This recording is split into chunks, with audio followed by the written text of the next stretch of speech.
Hi everyone, this is doctor Payal Chaubey. आज हम कुछ डिस्कस करेंगे पीसीओएस के बारे में, पीसीओडी के बारे में या पॉलीसिस्टिक ओवेरियन डिजीज सिंड्रोम के बारे में। पीसीओएस या पीसीओडी, इसका अगर हम शब्दांश अर्थ देखें तो वो है पॉलीसिस्टिक ओवेरियन डिजीज और सिंड्रोम।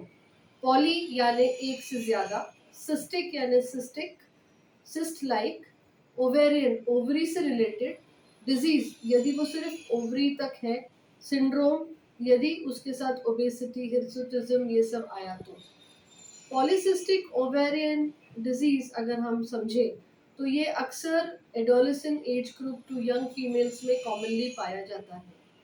ये एक लाइफस्टाइल डिसऑर्डर है जो कंप्लीटली रिवर्सिबल हो सकता है यदि हम उसको टाइमली ट्रीट करें और टाइमली मल्टी फैक्टोरियल अप्रोच उसको रखें, in the sense treatment along with lifestyle modification. इसमें होता क्या है, बेसिकली हम अंडरस्टैंड करते हैं कि पीसीओएस है क्या। सो ह्यूमन मेंस्ट्रुअल साइकिल जो होती है, जो ओव्यूलेटरी पैटर्न होता है, जो हिंदी में अगर मैं उससे कहूँ कि स्त्री बीज जो बनता है वो मोनोफॉलिक्यूलर डेवलपमेंट होता है, माने सिंगल फॉलिकल से बनता है। और अगर ये साइकिल कहीं डिसरप्ट हो गई तो मल्टी फॉलिक्यूलर बनने की तरफ जाता है, बट वो होता नहीं है and it becomes multi cystic, hence it is called as PCOS. So what happens period में, see we have two ovaries, right and left ovaries, and this uterus, और दोनों साइड में ट्यूब्स होते हैं। सो हम बोल नहीं सकते कि कौन सा ओवरी इस बार ओवुलेट कर रहा है, राइट या left, but yes we can find out by way of doing a follicular study in a patient. Also alternatingly by and large दोनों ओवरीज ओवुलेट होती है, मतलब इस साइकिल अगर राइट है तो अगली साइकिल लेफ्ट होगी। अब होता क्या है, जब पीरियड आता है तो पीरियड के सेकेंड डे ऑनवर्ड्स, रफली second to third day onwards, this recruitment of the follicles. Now what is recruitment? जिस तरह हम लोग रिक्रूट होते हैं for jobs, for other things, उसी तरह ओवरी के अंदर बहुत सारे follicles, they come together in a cohort, मतलब in a group, and they get recruited towards follicular development, मतलब फॉलिकल बनाने के लिए।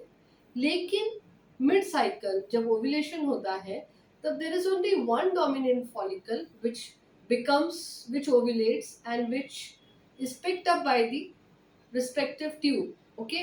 लेकिन अगर पीसीओएस है तो ये जो सिस्टम है, ये जो डिसिप्लिन है, दिस इज डिस्टर्ब। तो इसके फिर इसमें क्या होता है, इसमें there are too many follicles, they are trying to ovulate, और इसमें मल्टीसिस्टिक डेवलपमेंट होता है और ओव्यूलेशन नहीं होता इसमें। So the ovaries they become swollen, ovaries बढ़ जाती है साइज में, और एक तरह का हार्मोनल इम्बैलेंस होता है जो पीसीओएस के रूप में दिखता है। अब पीसीओडी में अक्सर यंग गर्ल्स होती है। Now there are two types, एक ओबेस पीसीओ और एक लीन पीसीओ। ओबेस माने जो थोड़े से वेट में ज्यादा है, जिनका बॉडी मास इंडेक्स ज्यादा है, वो पीसीओ। और लीन मतलब पतली दुबली लड़कियां लेकिन उनको पीसीओएस है। Usually the symptom is irregular period, then there can be some hair growth on the chin, breast area, chest, abdominal area, and this is called as hirsutism, acne, ये आ सकता है।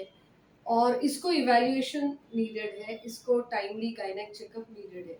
मैं आज ये basically video is patient centric, ये patient information के लिए है, तो इसमें मैं बहुत सारा साइंटिफिक जो ट्रीटमेंट पार्ट है I am not going to cover, okay? तो मैं अक्सर मेरे पेशेंट्स को क्या बोलती हूँ कि ये पीसीओडी है। So number one, we all know कि ये लाइफस्टाइल मॉडिफिकेशन डिसऑर्डर है, ओके? लाइफस्टाइल मॉडिफिकेशन मतलब अगर हम हमारा डिसिप्लिन छोड़ दें, सही टाइम पे उठे ना, सही टाइम पे खाना नहीं खाया, या हमने एक्सरसाइज नहीं करी, और if you are not eating the right way, I mean सिर्फ जंक फूड खाते रहे, तो पीसीओडी बढ़ेगा, हार्मोनल इम्बैलेंस बढ़ेगा। सो इसके लिए हमें क्या करना चाहिए? सबसे पहले टाइमली उठो। सेकेंडली, मोस्ट इम्पॉर्टेंटली, बहुत देर हंग्री मत रहो, जिससे इंसुलिन रेजिस्टेंस बढ़ेगा। अगर आपका इंसुलिन रेजिस्टेंस बढ़ता है तो पीसीओडी फिर बढ़ेगा। So this is a vicious cycle. Insulin resistance बढ़ा तो पीसीओडी बढ़ेगा, पीसीओडी बढ़ा तो फिर इंसुलिन रेजिस्टेंस बढ़ेगा। Second is exercise. Now, exercise again, any form of exercise which you are comfortable with, be it walking, be it just Surya Namaskars, be it plain yoga, be it abdominal exercises, or be it gymming.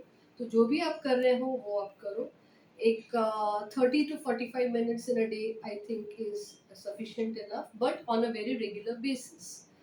Again, हमारे पास time नहीं है, हमारे classes हैं, I'm preparing for my NEET exams, or I'm preparing for my IIT exams, or I'm preparing for so many other things. Okay, these are the excuses that a young female would give us. Well, हम लोगों ने भी career करे हैं, हम लोगों ने भी बहुत पढ़ाइयाँ करी है, and you know, every day is a challenge life throws at you. Exercise necessary है। आपकी बॉडी कहाँ जाने वाली है बोलने के लिए कि no I need it, you know it's my need, it's not going to go, but it's going to show it in a negative way in the form of PCOD. So आप एक नियम रखें, एक डिसिप्लिन रखें, जहाँ पे आप जल्दी उठो, एंड उठने के बाद में you do this exercises. These are for physical well-being, okay? Along with physical well-being, I also say that there has to be some mental relaxation also. Now, this mental relaxation technique can be pranayam, it can be, if you can learn Sudarshan Kriya very well, you know, that can calm your mind. So that ये जो stress हम लेते हैं आजकल, जो young girls लेती हैं, career का स्ट्रेस हो गया है, so many other stresses we take, और आजकल एक हमारी जीवन शैली में एक हो गया है कि हम सब अलग अलग अकेले अकेले रहते हैं, यू नो, सेक्लूडेड रहते हैं। पहले के वक्त जैसे कोई घर में बड़ा होता था या बहुत कजिन्स होते थे तो एक इवेंट होता था बात करने के लिए, but nowadays things have really changed, but we have to learn to live with it, right? तो अपने mental relaxation techniques along with physical exercises can to some extent deal with PCOD along with your medical treatment. Third, most importantly, timely खाना जो होता है अपना proper खाना खाना चाहिए। Stored pre cooked food is again an invitation to PCOD. वो आपने नहीं खाना। हमारा भी, मेरा भी मन होता है कि यू नो आज मैं सिर्फ पाव भाजी खाऊं या आज मैं सिर्फ नूडल्स खाऊं, okay, eat it, but you know that can not be the main meal for me. I have to have my meals, proper meals, and then I can consume that. Fourth, very important is, अगर आप आपके food में कुछ sprouts add कर सके, कुछ fruits add कर सके, सब्जियां जो हमें बहुत अच्छी भी नहीं लगती हैं, but then still if you can eat those vegetables, I think PCOD आपको बहुत टाइम तक नहीं आएगा। Again, bakery items can not be the main meal. Then aerated drinks, अगर आप इसको आप ना पिए तो पीसीओडी का इन्विटेशन नहीं होगा। Also people, patients always ask me कि मैडम अभी हमारा पीसीओडी ठीक हो गया है, you know, with the lifestyle modification, सब अच्छा हो गया, मेरा एक्ने भी चला गया है and I am really fit, ये वापस आएगा या नहीं? Well, PCOD as I told you is a lifestyle modification. अगर आपका लाइफस्टाइल अब बिगड़ गया तो पीसीओडी आपको वापस आ सकता है। किसी भी चीज़ के लिए, lastly I want to conclude my this video, I want to say, किसी भी चीज़ के लिए तैयारी यहाँ से होनी चाहिए and then it is seen in the on the body. Likewise PCOD, no matter आप कितना भी आप फिजिकल एक्सरसाइज करो, सब करो, बट अगर if you are a type A personality और यू आर अ पर्सनैलिटी की जिसमें कामनेस नहीं है, तो things are not going to work for you. Thank you.